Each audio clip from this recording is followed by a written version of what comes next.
As we're coming into the sort of the Benwell area and the West Road area, any glances to the left towards where, well, the site now of the Metro Centre.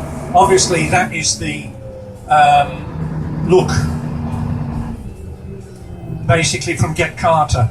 That was the where Frank Carter's funeral takes place. The street, Frank Street, appropriately, Frank Carter from Frank Street. The funeral sequence that was shot there, that street obviously is now completely demolished, and obviously the power station, which was opposite, that's gone, and obviously now we have the Metro Centre there. So you can get plenty as we proceed, I think, down Benwell Lane, and in any view left will give you an approximate of Frank Carter's funeral view. But we're actually on our way. We're going to pass West Road Cemetery, Crematorium, Freudian slip. I haven't even had a drink yet at the first stop.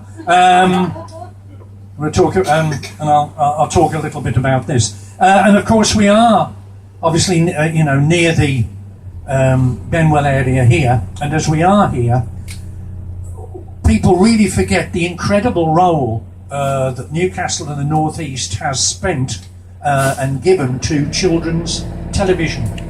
And of course, Benwell was the main location site for really what was the only true soap opera that has ever come from the North East, Biker Grove. Biker Grove was created by Adele Rose and the late Andrew Wanfer.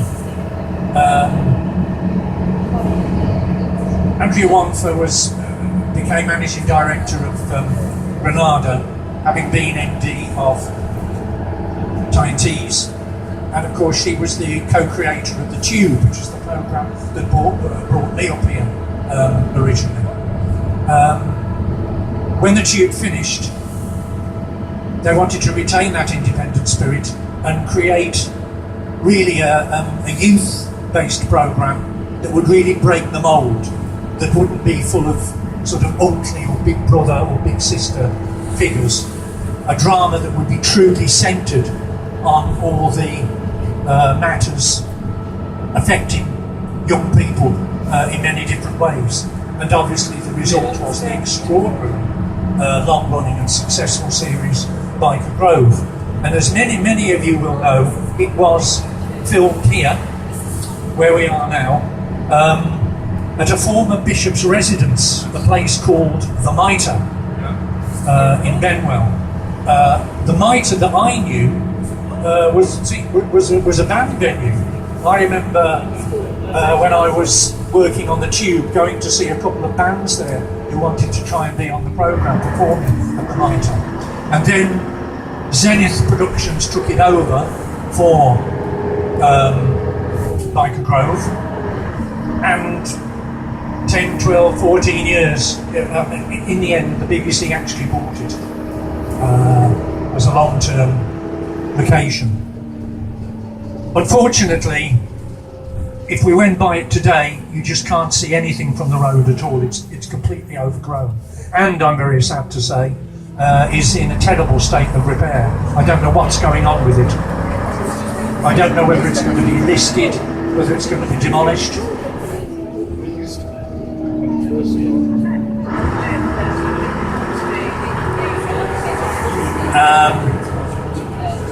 So the future of the Mitre is, I'm afraid, uncertain, but great memories of an incredible series where really young people were the centre of the action. It was the first teenage gay kiss on British television.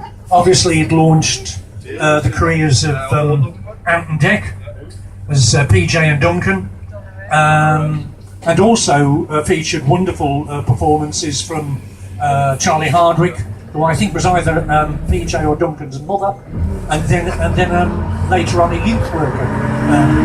She reappeared. So I'll be talking about other contributions to children's television a little bit later on.